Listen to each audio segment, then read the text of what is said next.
Good afternoon, everyone. I see some faces from this morning as well. So it's a bit of a continuation from this morning's presentation. I gave a bit of the background to what I'll be talking about today, and now I'll just be presenting on the model of care. So I am a nurse, specialized in child and adolescent mental health, and sort of found myself in this space because of the need that was identified in the community, and now looking at children under the age of 12 that use substances or drugs, and we'll be chatting a bit about that. So most of the models that we found, most of the models that we found usually focused on the child in isolation, and it focused on individual pathology. But as we know, the children live within a system, right? So they live within families, within peer groups, or within communities, and that shapes both the health and the vulnerability of the child. So by applying the relational well-being framework, the work that we are doing really shifts that lens from not just seeing the behavior in isolation, but looking at it more holistically, and also thinking about how relationships and the structures that they find themselves in co-produce the harm or the resilience on the other side. So equally important, meaning children, families, and communities are not just subjects, but they're also co-creators. And so this will be a community participatory research, and it will be a collaboration with the community. And it is a collaboration already with the community to find out, what works and what doesn't work. So we also wanted, of course, to be quite culturally resonant for that particular community that we're working in, and developmentally appropriate, because children go through quite a lot of developmental stages between the age of 0 and 12. And so we also want to find out how we can make it more sustainable and roll it out to other communities that might be faced with similar challenges. I guess just to say that it does cover quite a few of the sectors, not just health, but also social development, education, justice. So we do cover quite a bit of the sectors that would need to be involved. So well-being has increasingly become a key development indicator, and I think that globally we've sort of heard what the global north has said about it, and we're trying also just to sort of navigate that space and give it meaning, and what it means in our community. What does well-being mean within our community? So I think if you've heard or read anything about South Africa, I'm sure you've heard the term Ubuntu. Yeah? You have? Yeah. Hope you have. Well, you haven't been to South Africa if you haven't heard the word Ubuntu yet. And so I think that really just emphasizes the framework that we'll be using, is that we don't see this child in isolation, but we see them within the community, and how it influences the child's coping, their resilience, or the harm on the contrary. So we know that in South Africa, these protective systems that we lean on, which is our, your parents or your family structures, education structures, of course, it's quite complex in South Africa.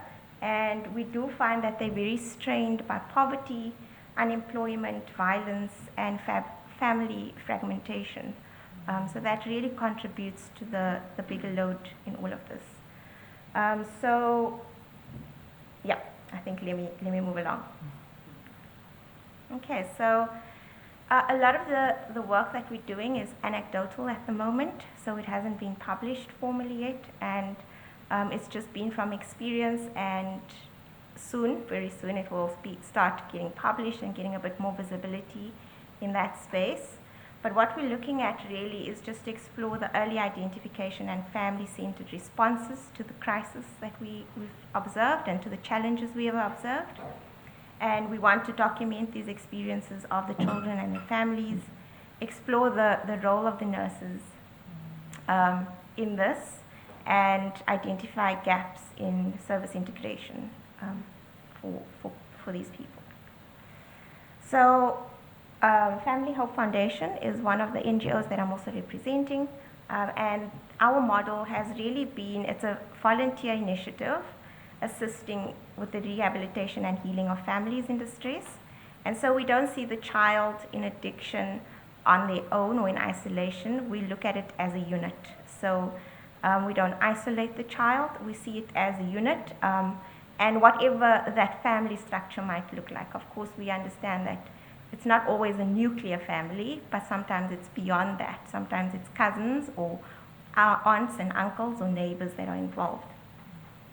And so we try to look at it as a family-centered approach. And then, of course, the nurses being the front line, connecting the families to the services that is required. So this is what our model of care looks like. So we do have, it is volunteer-led and based off volunteers that we get. I need to just say that we are not funded by the government. We are also not funded, we don't have a sustainable fund. So it's usually through donations and through the 6 people that are committed to the cause. And then we do have some students that would join us, for outreaches. But it's not always a consistent. There's probably 6 people in the organization at the moment that's been consistent from the start. There are 2 nurses that lead the program, myself being one of them. So we make our initial contact where we do our screening, we do an intake, and we try and establish a rapport with the family and see what is their goal, what do they expect, what do they need in the family system. And then we try to, we partner with them. So we'll either allocate a partner to them or we would walk the journey with them, depending on our caseload. We do work full-time jobs as well. So this is just in addition to our full-time work. And then we link to services that are required. So we don't necessarily offer any of the services, but we've built up a network. And we've built relationships with the service providers in the area, and so we then link up. And it sort of makes it a bit easier because you can just pick up the phone and say, hi, I've got an 8-year-old that requires your service. When can they come through? Oh yeah, bring them tomorrow morning. I've got an opening.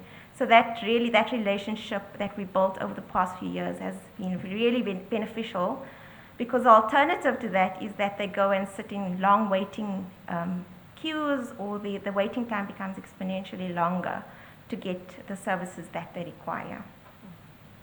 And then we walk the journey with them, we check in with them, and we sort of, if they need money for transport, we sort of get that going. If they need to reach another service, we try and reach out to our network and see how we can assist. And this is services from educational psychologists, speech therapy, counseling, psychotherapy, all of that, as well as the healthcare. So the role of the nurses in this particular case. Where do I see how much time I have left? You're still good. All right, Yeah. am I still good? Yes. All right. So we are the first point of contact for children, and in our primary care settings and in our community clinics as well, we find that most of that is run by nurses. So it is a good point of care, or point to start when they're looking for care. We then also do screening, health education, and building trust. I think that's really important in this journey, is that you need to build trust or rapport before you get anything done, just to have the conversation. Also, the type of community that we're working in can be quite hostile. So building that relationship has been really important. Then we also play a part in integration of services around hepatitis testing, as well as our OATs for the parents, as well as the grandparents that might require these services, and linking them up with those services, making sure that they know that that kind of service is available for them. obviously this is done after the assessment. And then we bridge the gap between, or we bridge between the family, the child, and the health system, and all the other systems that are involved. So some of the challenges is that we do have, of course, stigma is a big one. Denial from the parents. Do the parents even know about the child's use? Does the child want the parent to know? Although the child is under 12, it becomes a very tricky space in terms of ethics, consent, assent. So that's quite a tricky space to work in. Parental resistance has also been a challenge for us. We have found that there's very few services that can holistically take care of this child under the age of 12. We do find it to be quite fragmented, the systems. So we get HIV care, great, fantastic pediatric HIV care, or you'll get fantastic mental health care for children, but at no point is there really an integration of all of these services. Also, you have to travel to many different sites to get access to the service. So it's not like you can go to one place and access all of these services. And then, of course, our resource constraints is schools, in schools, clinics, and social service is really, really restrained. So some of the opportunities or innovations is to get screening tools available for schools and clinics, family-centered counseling and resilience building, partnerships with NGOs, religious organizations, social workers, and seeing how we can strengthen this network. And then, of course, looking ahead in terms of research, we do hope that we can provide evidence for better models of care, scaling the nurse-led interventions, embedding family-centered care into harm reduction, as well as your hepatitis and OAT programs. So yes, that's my presentation. And in conclusion, we do aim that, we'd like to support these children live a healthy and successful life. And it does start by intervening as soon as possible so that we have the best outcome for this child. And collaboration, I think, is important and very key when caring for the child. That's it. Thank you.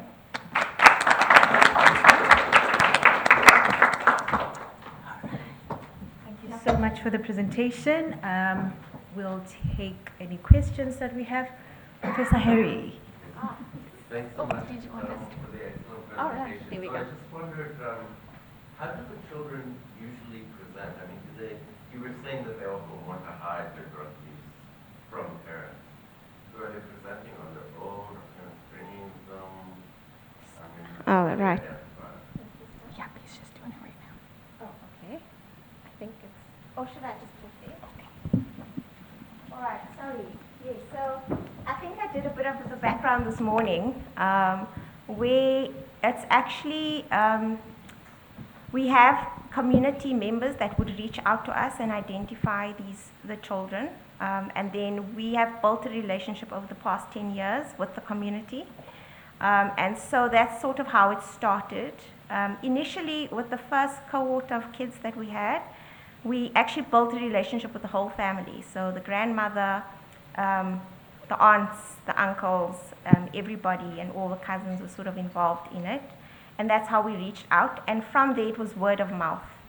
And so they would reach out to us, obviously in desperation most of the time, or once it's already perhaps escalated from inhalant use, and now the child is starting perhaps smoking cannabis, or they're starting to use lean, and the effects on the child, the health effect on the child is quite significant.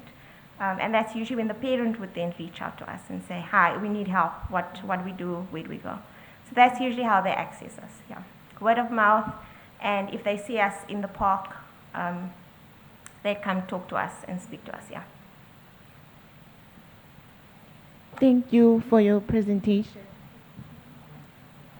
Okay. My question is, at which point do you involve the family? Looking at the testing now for the under 12, and for those children that doesn't have like any family members, how do you go about to provide the test? And the second part is, in South Africa, yes, poverty is a big thing. And are there any socio-economic strengthening programs for those families really who are destitute and really need assistance that you can link them up to? And then do you see a lot of children that tend to drugs because of a history of GBV? Thank you. Okay, that's quite a lot. So let me start. Let me start with.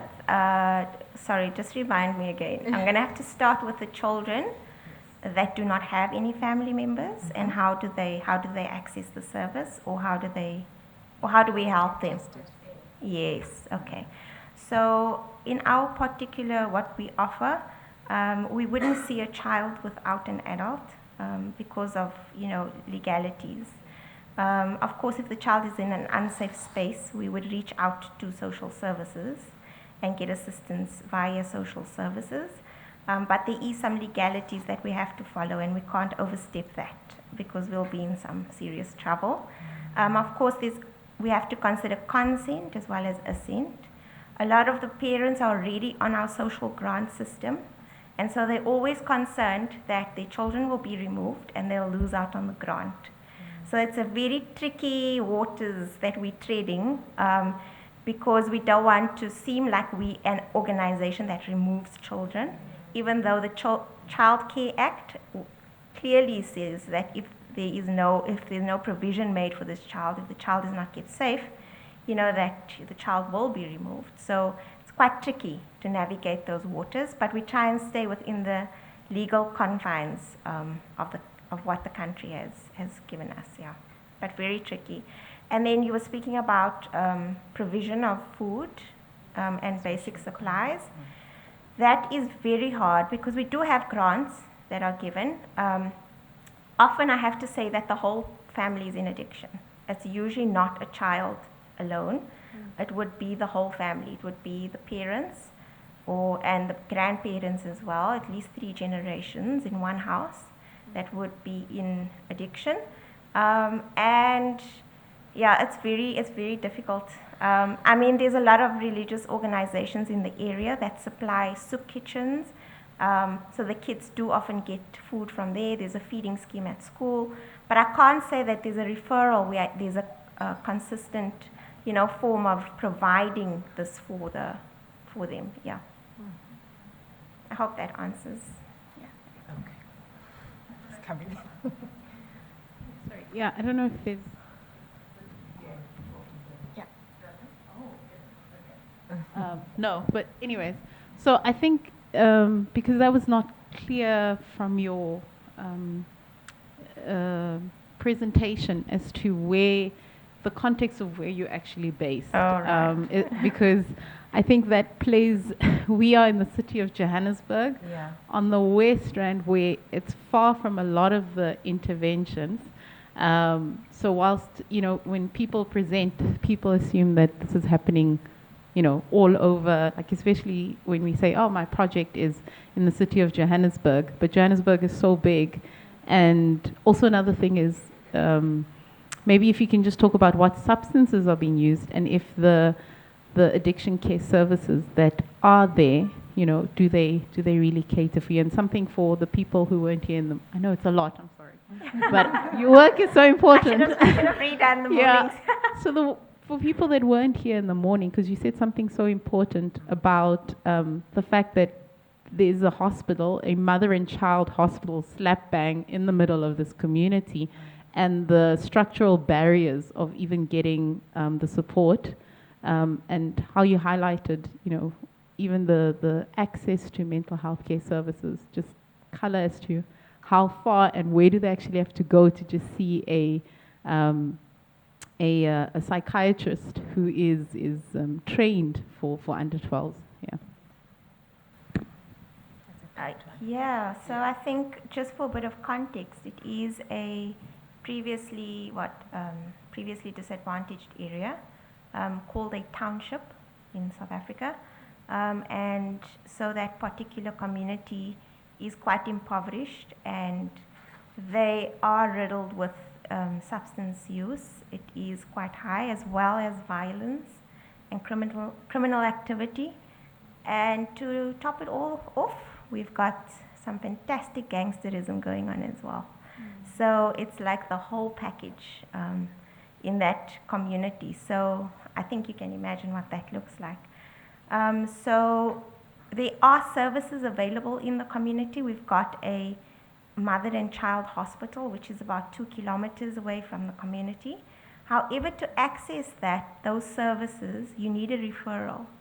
So you have to go to primary health care, get a referral, and then you access the hospital.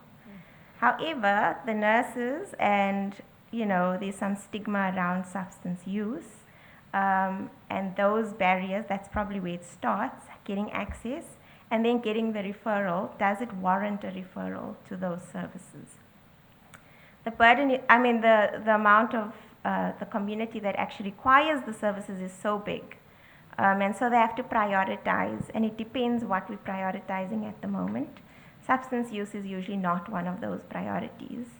It would usually be about mortality of the mother and the child, or the pregnant mother, should I say.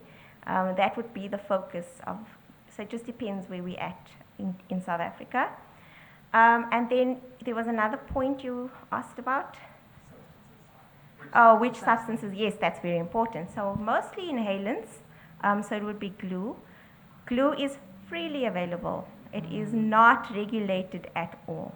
So we have a lot of informal traders in the community that sells it to the children. So it's easily accessible. You can buy it in small portions for 5 rand. So the children would beg at the robot, get a 5 rand, and they're able to just get it they dispense it in a little packet, and then they inhale, and they can use that. So about 5 rand a day, that's what it costs for a child to have his supply for the day. And then we do move on to lean, so if they have the cough syrups with the codeine, and then cannabis is also quite freely available. So you will find that the older kids would have access to cannabis and start smoking those. So that's the 3 big ones that we've seen. Yeah. Oh, mental health services, yes. They will assist us with, initial assessment and treatment if it's mental health related. But as soon as there's substances involved, they don't take accountability for that. And I think we've really been struggling to find one of the departments to say, bring them to us, we'll take care of it. So we're struggling to get that system or that department that is willing to take care of this cadre of children. Yeah, I think that's it. That's Thank great. you.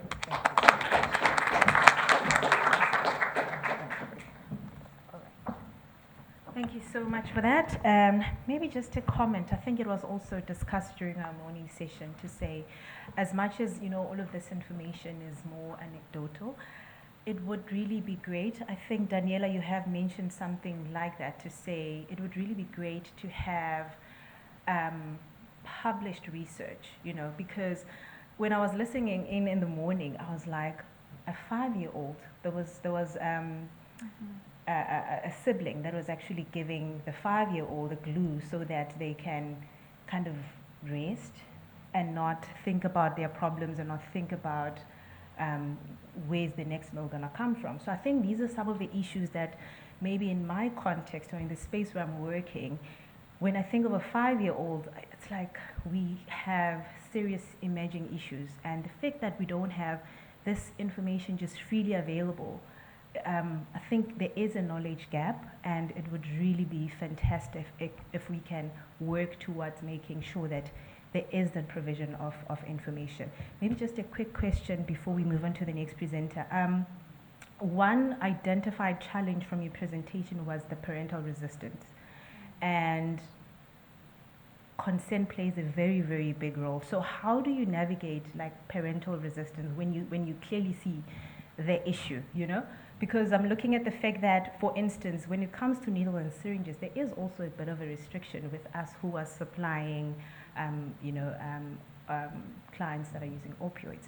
When they are below the age of 18, there's a very catchy way or a very confidential way of offering the assistance, but also making sure that you are in certain parameters. So in your space where you rely on the parents concerned and there's clearly a need, how do you navigate that?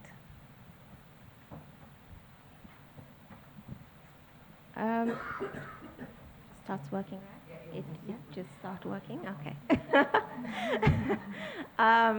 So I think my answer is roll with resistance. Yeah. So you go with it. So usually it is the parent that reaches out to us and require or asks for the service.